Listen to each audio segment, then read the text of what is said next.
ఈ మధ్య టీవీలో పేపర్లో చూస్తున్న కడప పార్లమెంట్కు ఉప ఎన్నికలు రావచ్చు అని. నిజంగానే ఉప ఎన్నికలు వస్తే ఊరూరు తిరిగే బాధ్యత నేను తీసుకుంటా.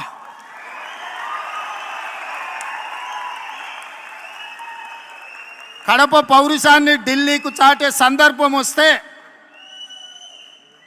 కడప జిల్లా వాసుల తరఫున కాంగ్రెస్ పార్టీ జెండా మోయడానికి, గల్లీ గల్లీ తిరగడానికి, అక్కడి నుంచే ఎక్కడైతే పోగొట్టుకున్నామో అక్కడనే వెతుక్కోమని పెద్దలు ఏదైతే చెప్పినరో, ఏ కడప జిల్లాలో కాంగ్రెస్ పార్టీకి దెబ్బ తగిలిందో అదే కడప జిల్లా నుంచి కాంగ్రెస్ పార్టీ జెండాను ఎగరేసి ఆ గడ్డ మీద నుంచే పోరాటం మొదలు పెడదాం.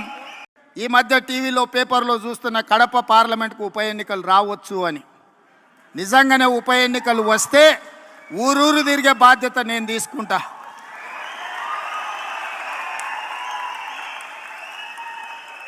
కడప పౌరుషాన్ని ఢిల్లీకు చాటే సందర్భం వస్తే